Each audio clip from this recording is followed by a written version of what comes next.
لو لعيب كرة فكر ان هو يمثل هنقول ان هو عادي، ولو ممثل فكر ان هو يغني برضه هيبقى عادي. لكن يا ترى لو فنانة استعراضية فكرت ان هي تقدم برنامج ديني زي سما المصري، هل برضه هيبقى عادي؟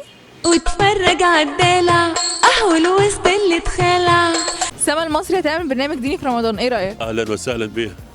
تعمل عادي، احنا في مصر يعني اي حد بيعمل اي حاجه، هي زيطه بقى. حسبنا الله ونعم الوكيل مبدئيا.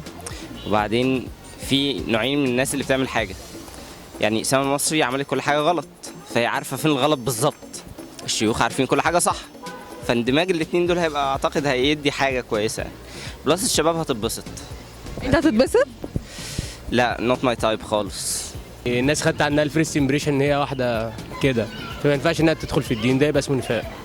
هو انا بتهيألي شفت ان الكلام ده مش بجد، بس هي لو هتصور كده فيعني تبقى الدنيا خربت بصراحه، تبقى ايه ده؟ لا طبعا ما ينفعش عاد اللي هي بتلبسه واللي هي بتقوله وكليباتها دي تبقى بتعمل فيديو، تعمل برنامج ديني واي حد خلاص بقى بيتكلم في الدين. ده استخفاف بالدين وبتهزر، وهي عايزه تشتهر على الموضوع ده، بس عايزه تشتهر بس وخلاص.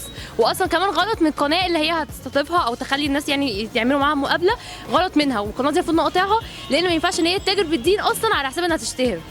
يعني انا رايي برضو ما ينفعش اي حد كده يطلع يتكلم في الدين، يعني خصوصا لما تبقى واحده سما مصري، يعني هي ايه اللي خليها تطلع كده يعني الا لما يكون في حاجه مثلا يعني فلوس. انا شايفه ان نخليها في الرقص احسن، يعني هي كويسه جدا في الرقص، فخليها مكمله في الرقص. كارثه يعني مش رايق، مش اي حد يطلع يتكلم في الدين. انتي متخيله النتيجه هتبقى ايه؟ او ممكن الشباب كلهم يتفرجوا على البرنامج ده. طب انت هتتفرجي عليه؟ لا، ممكن اشوف اول حلقه اشوف الدنيا عامله ازاي بس عشان احفل عليها بس. طب انت هتتفرجي عليه؟ هعمل زيها. يعني والله انا مش عارفه هي تعمله ازاي اصلا، بس يعني يمكن ربنا يهديها ولا حاجه، يعني ممكن تبقى فتحه خير عليها بقى. سما المصري لا اله الا الله، لا حول ولا قوه الا بالله. كده مش هنصوم والله. يعني ربنا يقدرها، يعني ربنا يقدرها، هي شكلها ست كويسه. ربنا يقويها يعني ويبارك لها وبتاع وندخلها الجنه ان شاء الله. فقشطه يعني، ما هي ده اللي ناقص في البلد، اللي هي سما مصر تعمل برنامج ديني يعني قشطه. مالها يعني؟ ما ست كويسه، ما عادي يعني. ست عظيمه، اعظم عظمات الستات، حبيبتي يا سما. انا شايفه انا امبارح الداده دودي، اللقطه اللي طلعت في الاول دي عظيمه. ده انا بشوفها وبفتكر البرنامج الديني، بستنى رمضان اكتر واكتر يعني. طب تفتكري البرنامج هيبقى قبل الفطار ولا بعده؟ هو لازم يكون بعد الفطار، عشان لو قبل الفطار هيفطروا عليه. لا اعتقد بعد. اشمعنى؟ تراعي الناس بقى، تراعي الشباب. لا بعده، ما ينفعش يبقى قبله ابدا. هيفطر الناس. ما ينفعش يبقى بعده. لا هو قبل الفطار واحنا هنفطر عليه، اللي هيتفرج عليه هيفطر عليه يعني. حرام تطلع قبل الفطار.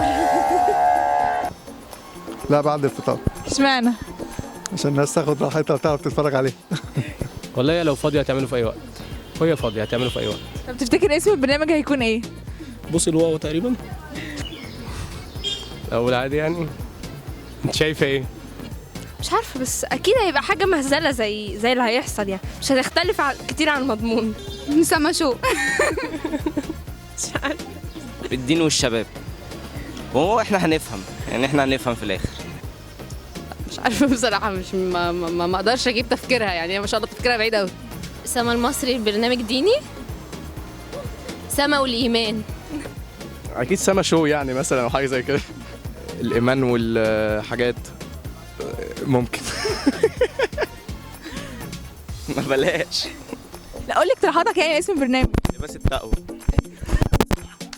الدين والدنيا وسما، والله اسم ظريف. هي ممكن تسميه الفخاد والعباد مثلا. سما مراجيح يعني. الراقصه التائبه مثلا. هيبقى اسمه سما. لا سما ريليشن شو. السبحه وسما. سما والسجاده. سبحه وسما حلو قوي عليها. لا قولوا لها حاسه انها بتقولك سميه السبحه وسما.